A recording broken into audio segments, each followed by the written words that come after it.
Dear students, welcome back to my channel. ये है आपका favourite channel your free academia.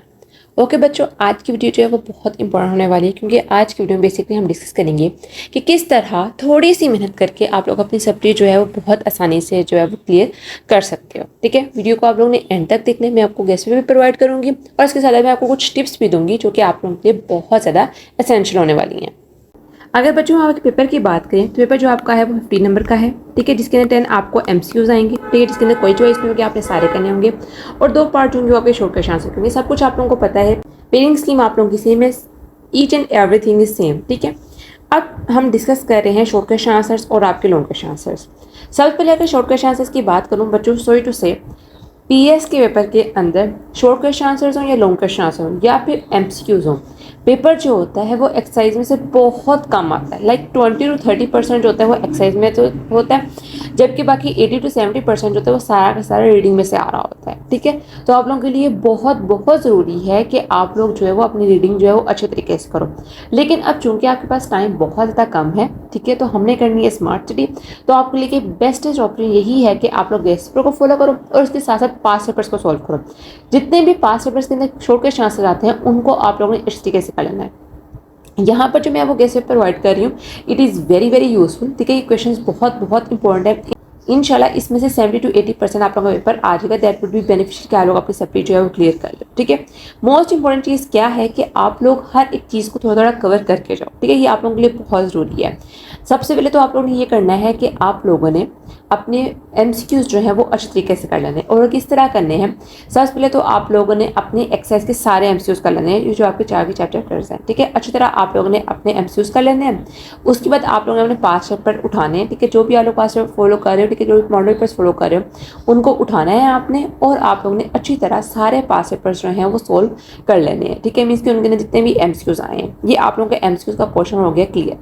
आप अगर शॉर्ट क्वेश्चन आंसर्स की बात करें तो शॉर्ट क्वेश्चन आंसर्स बच्चों रीडिंग में से आते हैं। ठीक है, अगर तो आप लोग रीडिंग करना चाहते हो, रीडिंग में से तैयार करना चाहते हो, तो फिर ये आप लोगों के ऊपर है। आप पूरा आप लोगों के ऊपर डिपेंडेंट है कि आप लोग करना चाहते हो तो कर लो, नहीं करना चाहते तो छोड़ दो इस चीज़ को।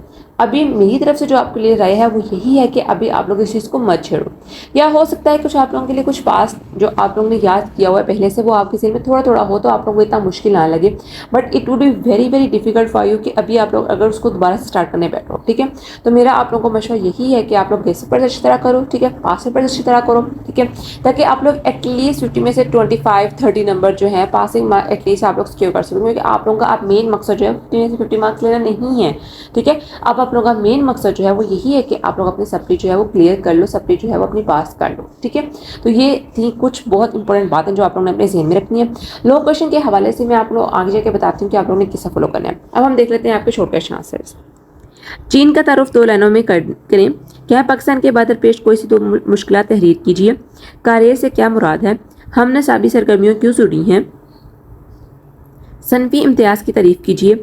पाकिस्तान में गुर्बत के 2 असबाब बयान कीजिए। मरदमशुमारी क्यों ज़रूरी है। माशरे से क्या मुराद है। अफराद की कुव्वत से क्या मुराद है।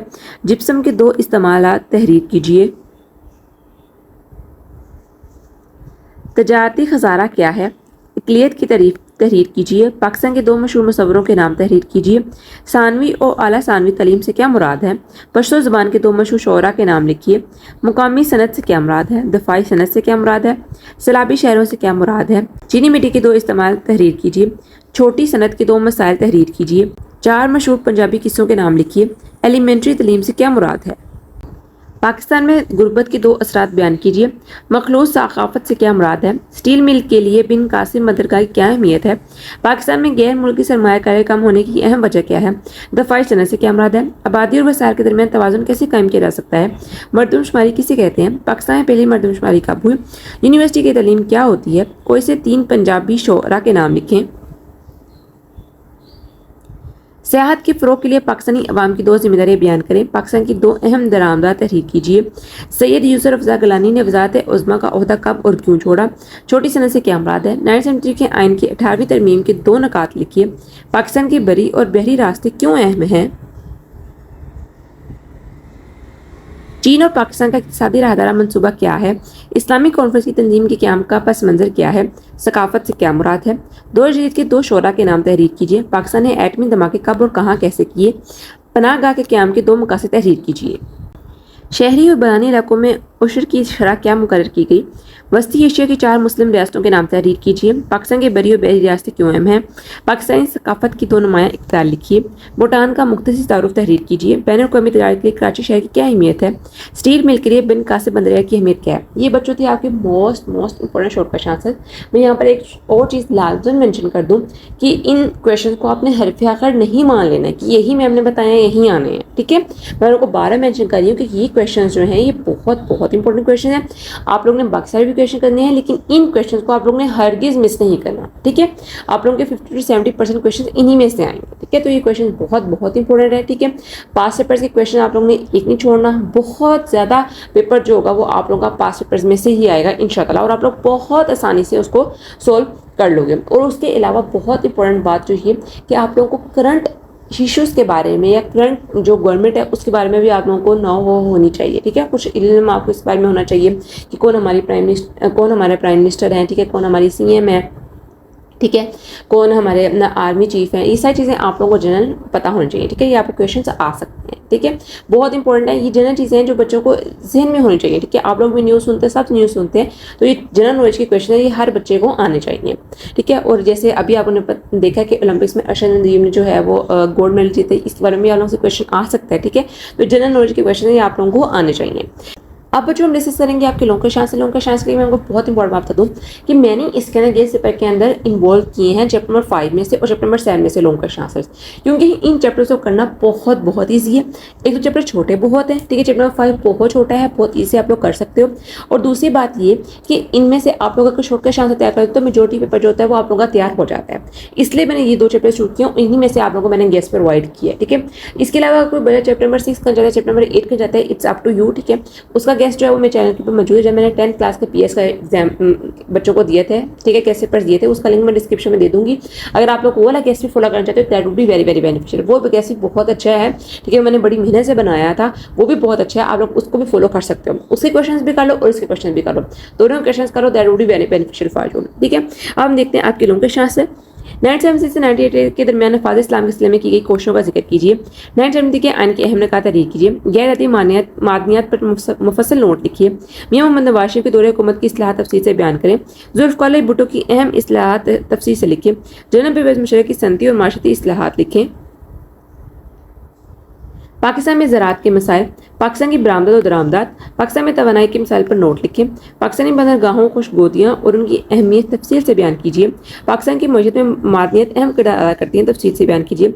पाकिस्तान के जौहरी प्रोग्राम की वजाहत कीजिए। बच्चों ये आप लोगों के बहुत इंपॉर्टेंट क्वेश्चन हैं जिनको आप लोगों ने हरगिज़ मिस नहीं करना है, ठीक है। इनको आपने लाजमन करके जाना है, ठीक है। इसके अलावा जो मैंने पहले केस पेपर PS का प्रोवाइड किया था उसको भी आप देख सकते हो, उसको भी आप फॉलो कर सकते हो। उसका लिंक मैं जो है डिस्क्रिप्शन दे दूँगी, ऊपर भी कहीं आ रहा होगा, उसको आप लोगों ने लाजमन देख लेना है, ठीक है। जो क्वेश्चन मैंने आपको प्रोवाइड किए हैं उनको भी आप लोगों ने लाजमन देखना है। पास पेपर्स करने का सबसे बेहतरीन तरीका यही है कि आप लोग अच्छी तरह पास पेपर्स कर लो, ताकि आप लोगों का जो टाइम है वो भी ना ज़ाया हो और आप लोग स्मार्ट तरीके से अपनी सप्ली जो है वो क्लियर कर लो, ठीक है। इंशाअल्लाह बहुत आसानी से आप लोग अपनी सप्ली जो है क्लियर कर लोगे। बेसिकली सबसे पहले PS की जो गेम होती है वो होती है जनरल नॉलेज की। PS paper is all about general knowledge. जिस बच्चे का जनरल नॉलेज अच्छा होता है वो PS पेपर बहुत आसानी से क्लियर कर सकता है, ठीक है। जिन चीज़ें आप लोगों ने जनरल अपनी लाइफ में देखी होती हैं वो सारी PS पेपर में आप लोगों ने इम्प्लीमेंट करनी होती हैं, ठीक है। जनरल सी बात ये है, तो आप लोगों ने कोशिश करनी है कि आप लोगों का जनरल नॉलेज जो है वो अच्छा हो, ठीक है, तभी आप लोग अपनी सप्ली जो है वो क्लियर कर सकते हो।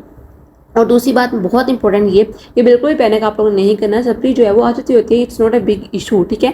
मेन फोकस इस चीज़ के ऊपर आप लोगों ने करना है कि अब हमने क्लियर करनी है, ठीक है। तो आप लोगों ने कोशिश करनी है कि हम लोग अच्छी तरह और अच्छे नंबर से आप लोग अपनी सप्ली जो है क्लियर कर सकें। तो आज के लिए इतना ही, वेरी बेस्ट विशेज़, इंशाल्लाह बहुत अच्छा होगा। आज के लिए इतना ही, कल मिलते हैं एक नई अच्छी एक्साइटिंग वीडियो से, तब तक के लिए फ़ी अमानिल्लाह।